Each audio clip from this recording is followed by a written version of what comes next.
BMC के mayor पर खेल बाकी है। मुंबई में खींचतान चल रही है, बयान चल रहे हैं। देवेंद्र फडणवीस सीएम स्विट्जरलैंड में दावोस पहुंचे हैं और मकसद है लाखों करोड़ का निवेश राज्य के लिए।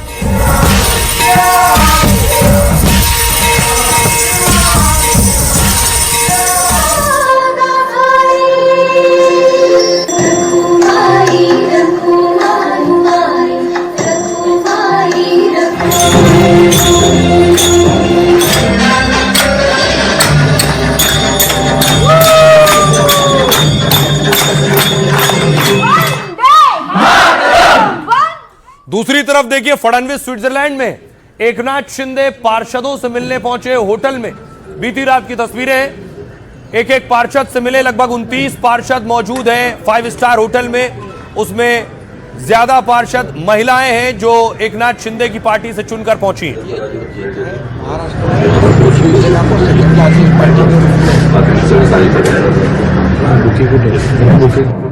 शिंदे पार्षद से मिल रहे हैं, लेकिन बड़ा ताज्जुब है कि संजय राउत देवेंद्र फडणवीस की तारीफ कर रहे हैं नतीजे आने के बाद।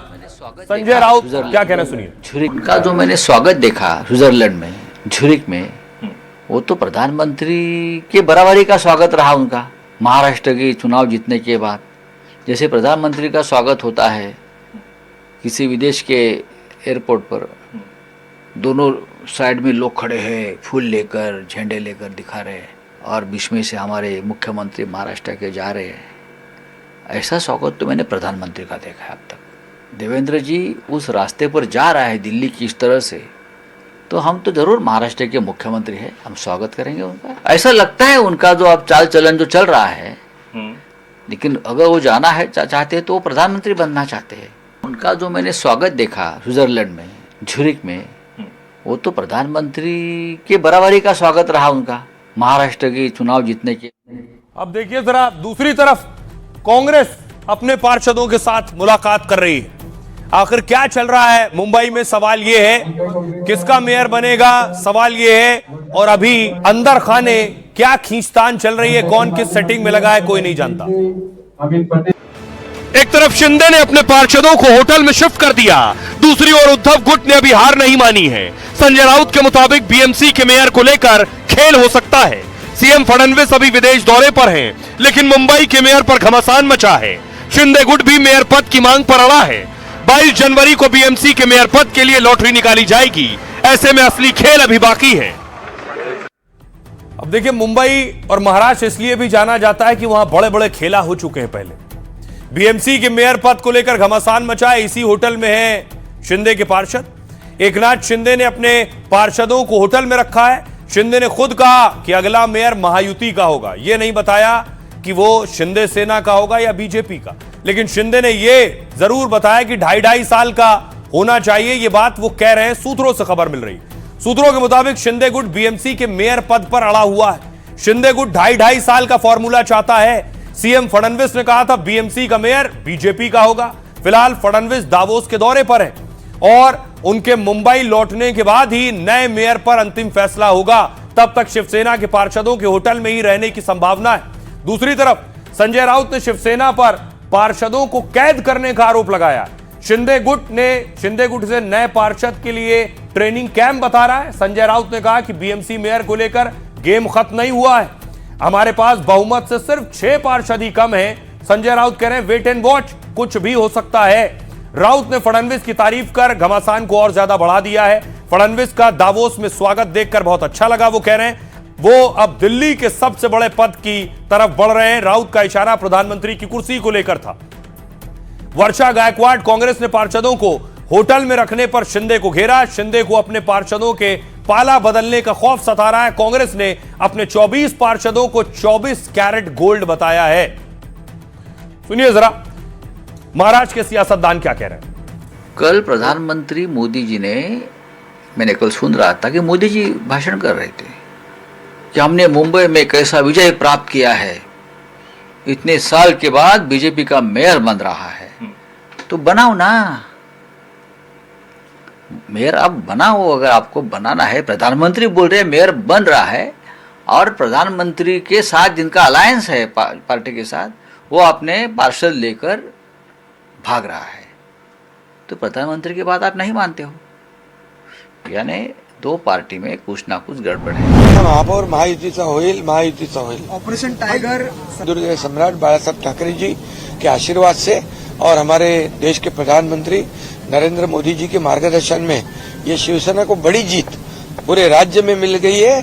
Second largest party Shiv Sena Bharatiya Janata party के बाद सेकेंड लार्जेस्ट पार्टी के रूप में उभर चुकी है। इसका भी मुझे बेहद आनंद भी है, बेहद खुशी भी है। बीजेपी की सीटें ज्यादा आ गई है तो बीजेपी का मेयर होना चाहिए, लेकिन बात ये सही है कि एकनाथ शिंदे के शिवसेना के कारपोरेटर का सपोर्ट मिलने के बजाय मेयर नहीं बन सकता है।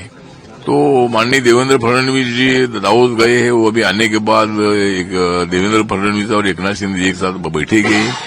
जरूर उनकी मांग है, उनको मांग करने का अधिकार है, लेकिन इसमें से मार्ग निकलेगा। हमारे यहाँ पे कोई खिंचातानी नहीं है। हमारे यहाँ पे मैंने थोड़ी देर पहले आप लेट आए, मैंने कहा कि हमारे 24 चुन के आए, 24 के 24 जो है वो 24 कैरेट का सोना है। उनको पक्ष निष्ठा पता है। हमने तो किसी के ऊपर बिल्कुल, यहाँ पे अमीन भाई भी है, मैं भी हूँ, असलम भाई भी वहाँ पे खड़े, हम जो भी लोग चुन के आए उनका बहुत धन्यवाद देते हैं कि सामने से वो लोग यहाँ पे आए। आज हमने उनका सत्कार रखा था। आज उनके ऊपर पूरा उनको एहसास है कि पार्टी। और जो महाराष्ट्र में इस बार नतीजे आए हैं वो एक दिलचस्प आंकड़ा पेश कर रहे हैं। एक लड़ाई मराठा बनाम गैर मराठा की हो रही थी। एक लड़ाई हो रही थी, नहीं महाराष्ट्र में रहना है तो हिंदी नहीं बोलना है, मराठी ही बोलनी होगी। लेकिन महाराष्ट्र के लोगों ने, खुद मराठी लोगों ने इसे रिजेक्ट कर दिया, क्योंकि जो चुन कर आए लोग हैं उसमें गैर मराठी बहुत से हैं। देखिए क्या कहते हैं आंकड़े।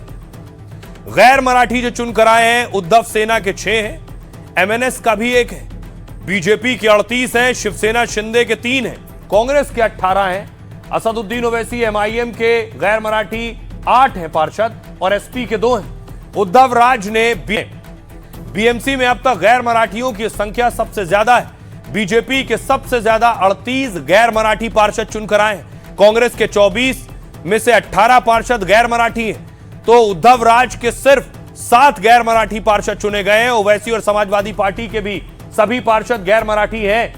यह बता रहा है कि खुद मराठी लोगों ने इस नफरत को रिजेक्ट कर दिया है। सुनिए जरा सियासतदान क्या कह रहे हैं। मुंबई की ताज होटल के अंदर शिवसेना शिंदे सर जो है उनके सारे कॉर्पोरेटर को जाके रखा गया है। एक मेयर की लड़ाई फिर शुरू हो गई है। अब इब्तिदाई रोता है कि आगे आगे देखिए होता है क्या, आगे पता नहीं क्या हो रहा है। इनको तो आदत है यहाँ से वहां मारने की, जम को इधर मार रहा है, जम, ये सब इक्तेदार के लिए, सत्ता की कुर्सी के लिए कुछ भी ये कर डालेंगे। अब देखिए इसका नतीजा है, सबको होटलों में बंद कर दिया। क्यों बंद कर दिया भाई, क्या हो रहा है वाला है, क्या हो रहा है। दुख की बात है कि पहली मर्तबा मुंबई महानगर पालिका के महापौर के लिए लोगों को होटल में 5 स्टार होटल में रखा जा रहा है। कब चुनाव होगा उसके बारे में कुछ मालूम नहीं। गैजेट अभी तक आया नहीं है। 2 दिन रखेंगे, 10 दिन रखेंगे, 15 दिन रखेंगे, मालूम नहीं है। लोगों को उनमें ये डर है कि हमारे लोग यहाँ कहीं जा सकते हैं, इसलिए ले जाने का मतलब ही ये होता है। और आइए खबरों में आगे बढ़ते हैं। आज की एक और दर्दनाक खबर है। अगर आप गाड़ी चलाते हैं, बाइक चलाते हैं, कार चलाते हैं, कोई भी वाहन चलाते हैं, तो खबर आपके लिए बहुत जरूरी है। कोहरा घना, सिस्टम जानलेवा है। तस्वीर में दिखाने जा रहा हूं कि इंजीनियर की, युवराज मेहता इंजीनियर अपनी कार से रात को जा रहा था। देखिए उसके बाद हुआ क्या, जो दर्दनाक है, बहुत पीड़ादायक है। अपनी गाड़ी से जा रहा था, ठीक इस तरह से गाड़ी से जा रहा था। कोहरा बहुत घना था और इस बीच कोहरे में कुछ दिखाई नहीं दे रहा था। उसके बाद देखिए क्या हुआ, गाड़ी ना दिखने की वजह से जाकर गिरी और वो इंजीनियर खुद को बचाने की कोशिश करता रहा, लेकिन गड्ढा इतना गहरा था, पानी इतना ज्यादा था कि वो दलदल में अंदर धंसता चला गया और उसे बचाने वाले तमाशा देखते रहे। उसे बचाया नहीं जा सका और उसकी मौत हो गई। बाद में सिर्फ उसकी गाड़ी निकाली गई।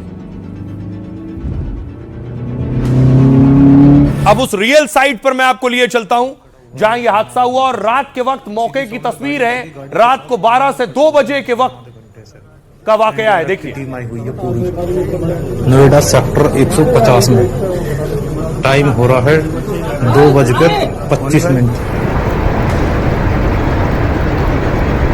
देखिए प्रशासन जुटा, पहुंचा, लेकिन कुछ नहीं कर सका।